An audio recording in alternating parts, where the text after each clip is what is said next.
Students, हमने अपने पिछले क्लास में वेव थ्योरी ऑफ लाइट को डिस्कस किया था। आज उसके next part interference of light को डिस्कस करेंगे। इंटरफेरेंस ऑफ लाइट को जानने से पहले एक टॉपिक है principle of superposition of waves. तो साउंड में भी ये टॉपिक आता है साउंड वेव्स के लिए, और ये लाइट में है लाइट वेव्स के लिए, कि जब दो लाइट वेव, जैसे सपोज कीजिए कि एक ये वेव है और दूसरा वेव हम ये लेते हैं, तो ये दो वेव ओवरलैप करेगा और ओवरलैपिंग से एक तीसरा वेव मिलेगा। तो यदि दो वेव का रिजल्टेंट अगर y हो तो y इक्वल टू पीडीएफ में हम दिए हैं y1 प्लस y2। तो यदि दो वेव सुपर इम्पोज कर जाए, ओवरलैप कर जाए, तो overlapping of two waves forming a resultant wave, and this principle is called principle of superposition of waves। तो अब principle of superposition of waves का मतलब होगा कि दो वेव का सुपर इम्पोजिशन। तो ये दो वेव कैसा होना चाहिए इंटरफेरेंस के टर्म में, आप समझिए। अब तो नेक्स्ट इसके बाद है कोहेरेंट सोर्सेस। जो दो वेव निकलेगा उसके लिए दो सोर्स चाहिए हमारे पास। कैसा सोर्स?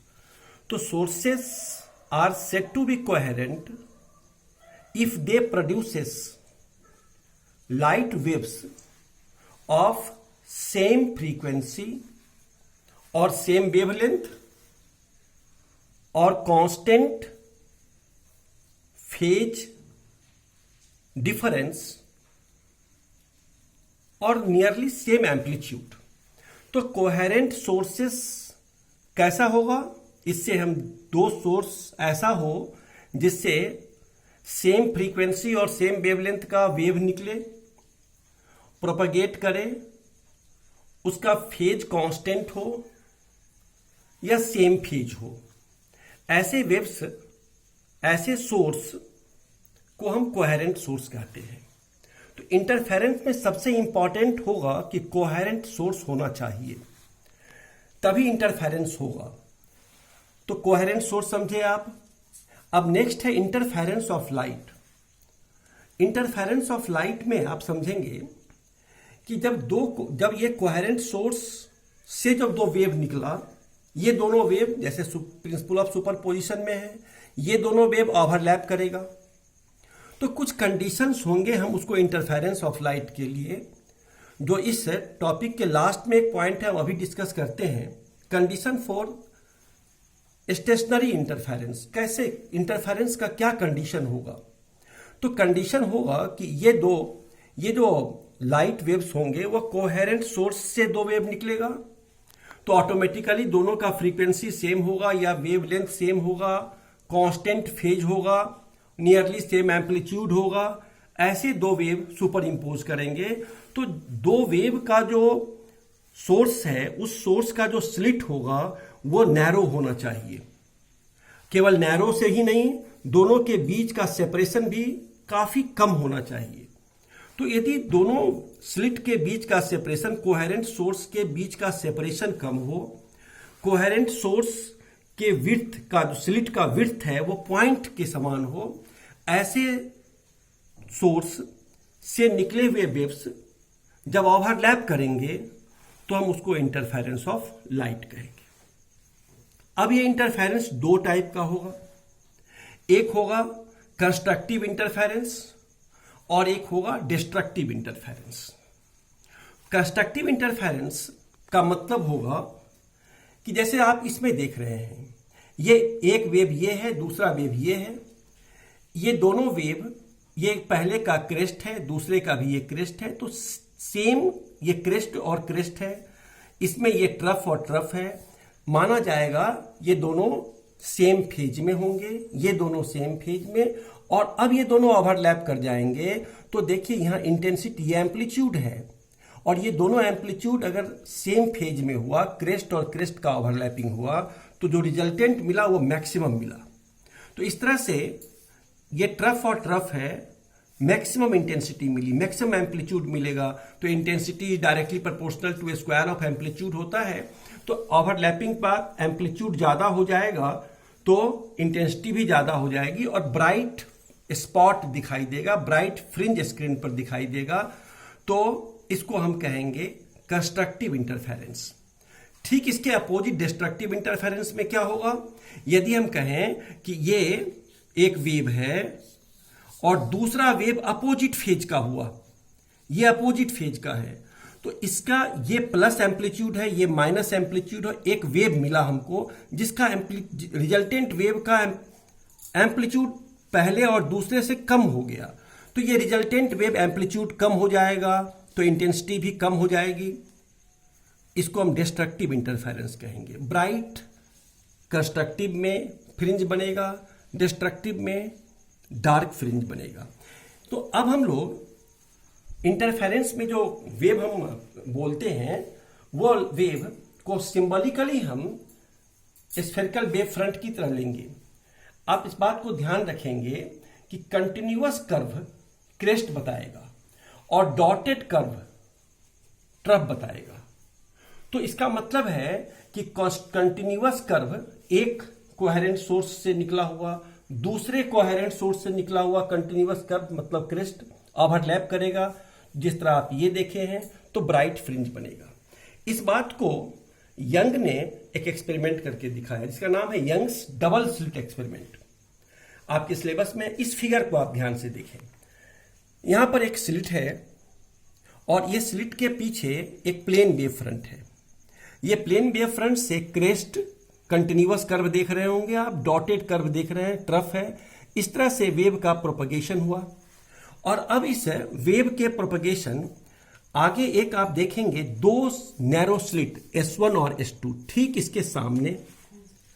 जब आप S1 और S2 देखें, ये दोनों कोहेरेंट क्यों कहलाएगा? क्योंकि ये एक ही सोर्स से प्रोड्यूस हुआ है, इल्यूमिनेट किया है S1 और S2, इसलिए ये दोनों सोर्स कोहेरेंट होगा। अब हम इस दोनों सोर्स से निकला हुआ जो वेव फ्रंट है वो आप एक कंटिन्यूअस देख रहे हैं, एक डॉटेड देख रहे हैं, मतलब क्रेस्ट ट्रफ इस तरह S1 से निकला, S2 से भी क्रेस्ट ट्रफ निकला। अब ये दोनों ओवरलैप किया।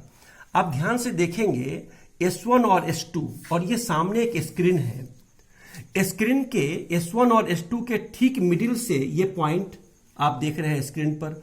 इसका मतलब ज्योमेट्रिकली S1 से इस पॉइंट के बीच की दूरी मान लेते हैं, इसको हम O कह देंगे।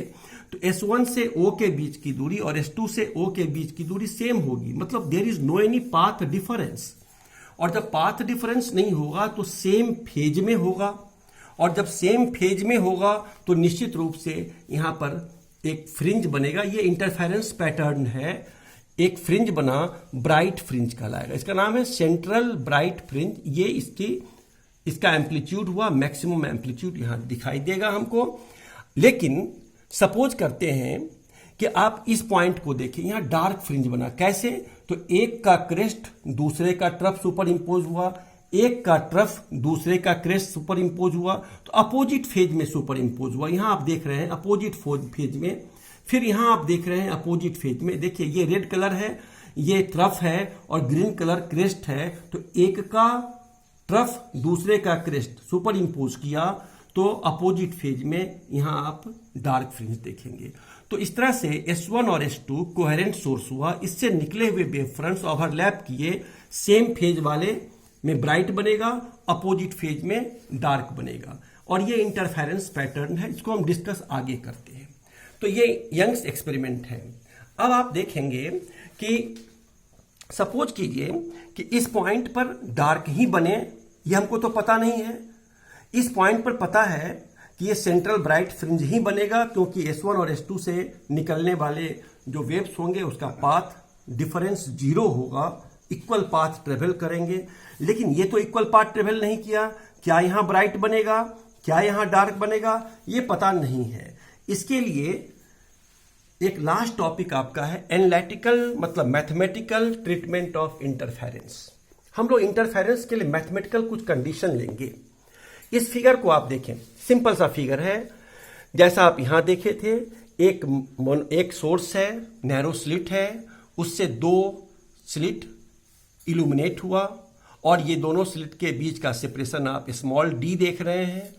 इसके ठीक सामने एक स्क्रीन है और उस स्क्रीन से डबल स्लिट के बीच की दूरी कैपिटल डी देख रहे हैं। ये स्क्रीन का डिस्टेंस है डबल स्लिट से। एक शर्त है कि ये स्क्रीन का डिस्टेंस, ये D much greater than separation between two slits. ये कंडीशन आप याद रखेंगे कि ये डी काफी कम होगा किसके कंपेरेटिवली, स्क्रीन से स्लिट के बीच की दूरी, तभी ये मैथमेटिक्स हम लोग सॉल्व कर पाएंगे। तो S1 और S2 से वेव चला और ये वेव किसी रैंडम कोई पोजीशन में स्क्रीन पर लिए P पॉइंट पर ओवरलैप कर रहा है। अब ये P पॉइंट पर ब्राइट बनेगा या डार्क बनेगा ये हमको पता नहीं है।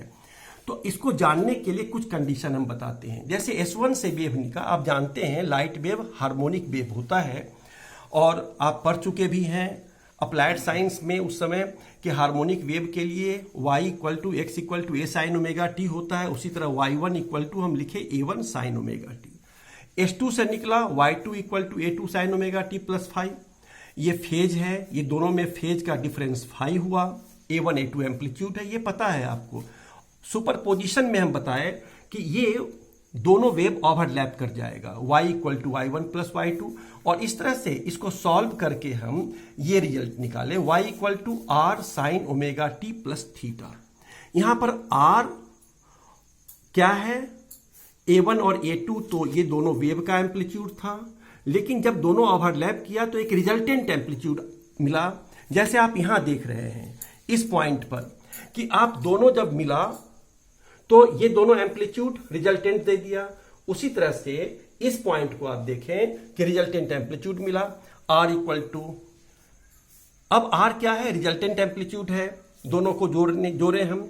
अब यहां देखिए कि r निकालेंगे कैसे रिजल्टेंट एम्पलीट्यूड को, तो इक्वेशन 1 और इक्वेशन 2, इक्वेशन 1 हम किसको माने हैं, r cos थीटा सॉल्व करने के बाद आया, r sin थीटा आया। इस दोनों को हम स्क्वायरिंग कर देते हैं और ऐड कर देते हैं तो ये रिजल्ट आया।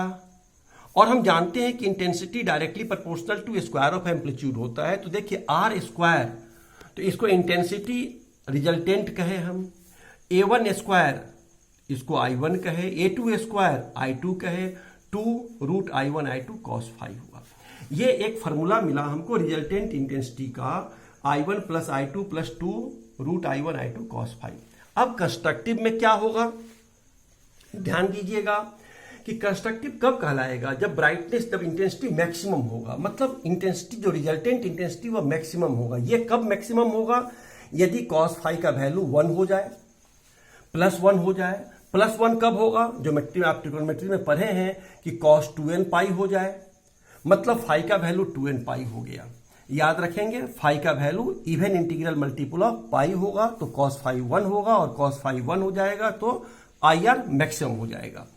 अब कहते हैं कि कंस्ट्रक्टिव हो या डिस्ट्रक्टिव हो, दोनों के लिए हम लेते हैं, अगर हम एक वेव लेते हैं तो वह वेव, ये वेव है, तो ये कंप्लीट एक वेव है। इस वेव का पूरी लंबाई को वेव लेंथ कहेंगे। तो वेव लेंथ में कितना फेज चेंज होता है, 2 पाई। तो अगर लेमडा चलने पर 2 पाई फेज में चेंज होता है, तो एक्स चलने पर क्या होगा, 2 pi by lambda into x होगा। मतलब फेज चेंज x के लिए, अगर x पाथ ट्रेवल करता है कोई वेव, तो फेज चेंज कितना होगा, 2 pi by lambda into x. और यहां पर क्या होगा कंस्ट्रक्टिव के लिए, फाई इक्वल टू 2n पाई। इसका मतलब दोनों को कोरिलेट कर दें हम, तो यहां वैल्यू क्या है, x equal to n lambda. हम अपनी सुविधा के लिए और आपकी सुविधा के लिए लिखे even integral multiple of lambda by 2। अगर पाथ डिफरेंस, दो वेव चला, जैसे ये कम चला ये ज्यादा चला, तो पाथ डिफरेंस हुआ। ये path difference even integral multiple of lambda by 2 हो जाए तो कंस्ट्रक्टिव ही बनेगा। अब डिस्ट्रक्टिव के लिए उल्टा करते हैं, cos फाई जैसे +1 था, अब cos फाई को -1 करते हैं, और -1 का जनरल वैल्यू क्या होगा, cos 2n plus 1 into pi होगा। इसका मतलब फाई का वैल्यू क्या हो जाएगा, 2n प्लस 1 इंटू पाई। इस तरह से फाई का वैल्यू ये हो गया। और ये तो कंस्ट्रक्टिव हो या डिस्ट्रक्टिव हो, ये इन्वर्सल है, x इक्वल टू, ये जो वैल्यू आया phi equal to 2 pi by lambda into x, तो फाई का value 2 pi by lambda into x आया। इस तरह से हम फिर यहां देखें कि 2n plus 1 into pi destructive के लिए और 2 pi by lambda into x, तो एक्स का वैल्यू क्या आया 2n plus 1 into lambda by 2। इस तरह से यदि path difference even integral multiple of lambda by 2 हो तो bright, odd integral multiple of lambda by 2 हो तो डार्क। इस तरह से अब हम कैसे निकालें इस पाथ डिफरेंस को, बस सिंपल सा है। लास्ट में आप देखेंगे डिटरमिनेशन ऑफ पाथ डिफरेंस। यहां देखिए इस फिगर में ये कम चला है और ये ज्यादा, तो एक नॉर्मल ड्रॉ करते हैं, इसको प्रोजेक्शन कहते हैं। ये नॉर्मल ड्रॉ कर दिए। अब ये नॉर्मल ड्रॉ करते हैं तो S1P अब नियरली इक्वल टू NP होगा। ये S2P ज्यादा था, कितना ज्यादा था तो S2N ज्यादा था। यही पाथ डिफरेंस दोनों वेव का होगा। तो S2N हम यहां निकाल रहे हैं। इस फिगर में आप देखिएगा x equal to S2P minus S1P, ये S2N के बराबर हुआ। और ज्योमेट्रिकली आप देखिए इसको कि अगर आप देखेंगे ये एंगल अगर हम थीटा मान लें तो इस ट्रायंगल में हम S2N निकाल सकते हैं। जो आप देखेंगे S2N D इंटू थीटा है। अब इस ट्रायंगल में OPO1 में ये एंगल हम थीटा माने तो टेन थीटा क्या होगा P, इसको Y मान लेते हैं तो P बाई B, तो tan theta Y by D।